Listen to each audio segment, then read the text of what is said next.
ଦି ହାତରେ ଦିଥର ହେଲା।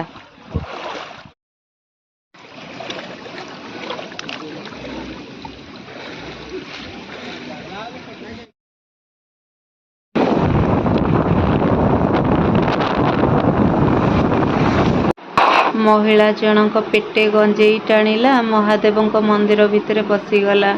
ଏ କି କଳିଯୁଗ ହେଲା ଲୋ ମା! ଜୟ ଶ୍ରୀ ଜଗନ୍ନାଥ ମହାପ୍ରଭୁ। ଆପଣମାନଙ୍କୁ ମୋର ଭୂମିଷ୍ଠ ପ୍ରଣାମ। ଲାଷ୍ଟ ଶ୍ରାବଣ ସୋମବାର ଥିବାରୁ ମା ପୁଅ ବାହାରି ଯାଇଛୁ ଘରୁ। ଛୋଟ ପିଲା ଭରା ନଦୀ, ଏକା ଛାଡ଼ିବାକୁ ମନ ଚାହିଁଲାନି।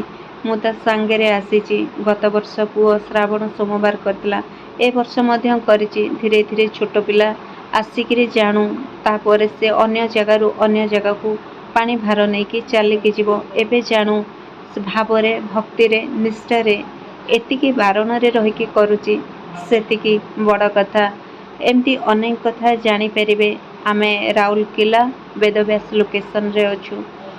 ଏଇ ଓଭର ବ୍ରିଜ ଆମେ ପାସ୍ କଲୁ। ଆମେ ରାଇଟ୍ ସାଇଡିକି କଟିଯିବୁ। ଆପଣମାନେ ଦେଖୁଛନ୍ତି ଏଇଠି ଆମେ କଟୁଛୁ। ତ ଏଇ ରାଇଟ୍ ସାଇଡରେ ଆମେ ବେଦବ୍ୟାସକୁ ଯିବୁ। ବେଦବ୍ୟାସ ଲେଖା ହେଇଯାଇଛି। ଆପଣମାନେ ଆସିଲେ ଆପଣଙ୍କୁ ଏମିତି କିଛି ଦେଖିବାକୁ ମିଳିବ। ରାସ୍ତା ବହୁତ ଫାଙ୍କା ଅଛି। କାଉଡ଼ିବାଲା ସକାଳୁ ଯାଇସାରିଛନ୍ତି। ରାସ୍ତା ଜାମ୍ ନାହିଁ। ଆଗକୁ ଗଲେ ଜଣାପଡ଼ିବ ରାସ୍ତା କେତେ ଜାମ୍। କିଛି ଶ୍ରଦ୍ଧାଳୁଙ୍କୁ, କିଛି ଭକ୍ତମାନଙ୍କୁ ରାସ୍ତାରେ ଆମେ ଦେଖିବାକୁ ମିଳିଥିଲା। ବହୁତ ସୁନ୍ଦର ଲୋକେସନ୍। ଏତେ ଭିଡ଼ ନାହିଁ, ଡବଲ ରାସ୍ତା। ତେଣୁ ଆପଣ ବି ଆସିପାରିବେ, କିଛି ବି ଭୟ କରନ୍ତୁ ନାହିଁ। ମେନ୍ ଗେଟ୍ ପାଖରେ ପହଞ୍ଚିଗଲୁ। ବଡ଼ କଥା ହେଉଛି ମୁଁ ସବୁ କିଛି ଯୋଗାଡ଼ କରିକି ନେଇ ଆସିଛି ସାଙ୍ଗରେ। ଆଉ କିଛି ଜିନିଷ ରହିଛି ଯେଉଁଟା ଆମେ କିଣି ନେବା ଏଇ ଜାଗାରୁ। ପ୍ରଥମତଃ ଗାଡ଼ି ପାର୍କିଂ କରିବା, ପୋଲିସର ଏଠି ବ୍ୟବସ୍ଥା ରହିଛି।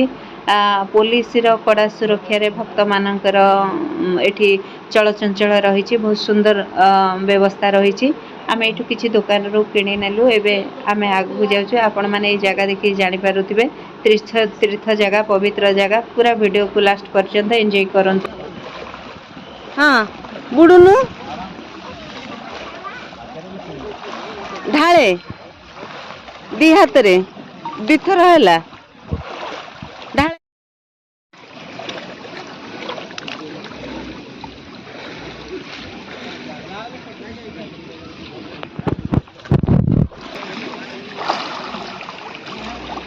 ପୁରା ବୁଡ଼ୁଇ। ହଁ,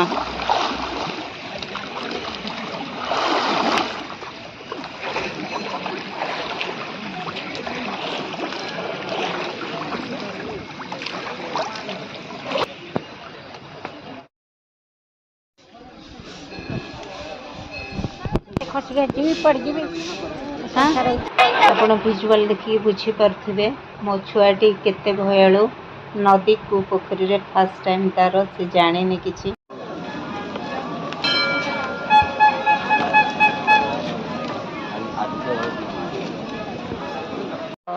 ମୋ ଛୁଆଟି ସେଠି ଛିଡ଼ା ହେଇଛି ଲାଇନରେ, ପାଣି ନେଇକି ଛିଡ଼ା ହେଇଛି ଲାଇନରେ।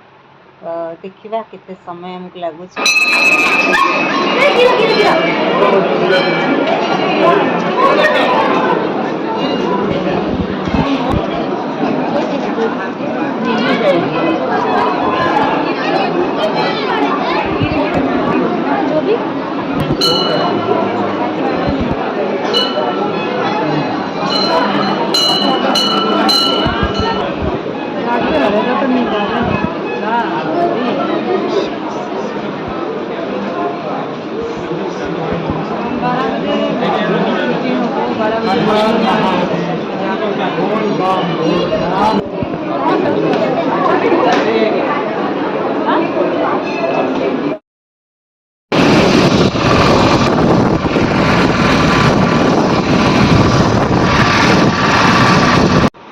ଦେବଦେବ ମହାଦେବଙ୍କ ଆଶୀର୍ବାଦରୁ ଭଲରେ ଯାଏ। ମା ପୁଅ ଫେରୁଛୁ ପୂଜା ସାରିକି ପାନପୋଷ ବ୍ରିଜ। ଏବେ ପହଞ୍ଚିଲୁ ଆମେ ହକି ଛକ। କ'ଣ କହିବି, ପ୍ରଥମେ ଆଶ୍ଚର୍ଯ୍ୟ ହୋଇଯାଇଥିଲି। କିଛି ବୁଝିବା ଜାଣିବା ଆଗରୁ ମୁଁ ନିଜକୁ ନିଜେ ପ୍ରଶ୍ନ କରୁଥିଲି। ଭାବିଥିଲି କି ଏ ଜଣେ ପାଗଳୀ ମନ୍ଦିର ଭିତରେ ପଶିକି ଏଭଳି କାଣ୍ଡକାରନାମା କରୁଛି। କିନ୍ତୁ କିଛି ସମୟ ମଧ୍ୟରେ ଜାଣିବାକୁ ପାଇଲି କି ଏ ମହିଳା ଜଣକ ପେଟେ ଗଞ୍ଜେଇ ଟାଣି ମନ୍ଦିର ଭିତରେ ପଶିଯାଇଛି। ଆଉ ଏଭଳି କାଣ୍ଡ କାରନାମା କରୁଛି। ଶିବ ତାଣ୍ଡବ କରୁଥିଲା, ନିଜକୁ ପୂଜା କର ବୋଲି ଦାବି କରୁଥିଲା। ପୋଲିସକୁ ନାକେଦମ କରିକି ରଖିଥିଲା, ନନାମାନଙ୍କୁ ପୂଜା କରେଇ ଦେଉନଥିଲା, ଭକ୍ତମାନଙ୍କୁ ଭାରି ନାକେଦମ ହେବାକୁ ପଡ଼ିଥିଲା। ଏଭଳି ମହିଳାଙ୍କୁ ଆପଣମାନେ କ'ଣ କହିବେ? ପୁଣି ଏ ଜଣେ ନନ୍ ଓଡ଼ିଆ ମହିଳା କେଉଁଠୁ ଆସିଛନ୍ତି, କେମିତି ଆସିଛନ୍ତି କିଛି ବି ବୁଝି ହେଉନଥିଲା। ପୁରା ବୋଲବମ୍ ବେଶ ନେଇ ଆସିଛନ୍ତି। ଆଙ୍କର ଯଦି ଗେଟଅପ୍ ଦେଖିବେ ଆପଣ କଳ୍ପନା କରିପାରିବେନି। ନିଜକୁ ଭଗବାନ ବୋଲି ଦାବି କରୁଥିଲେ। ଏଭଳି ଦିନରେ, ଏଭଳି ପବିତ୍ର ଦିନରେ ଆପଣମାନେ କ'ଣ ଭାବୁଛନ୍ତି? କ'ଣ କମେଣ୍ଟ କରିବେ ନିଶ୍ଚୟ କରନ୍ତୁ। ଆପଣ ଗତକାଲି ସୋମବାରର ଭିଜୁଆଲ୍ ଦେଖୁଛନ୍ତି।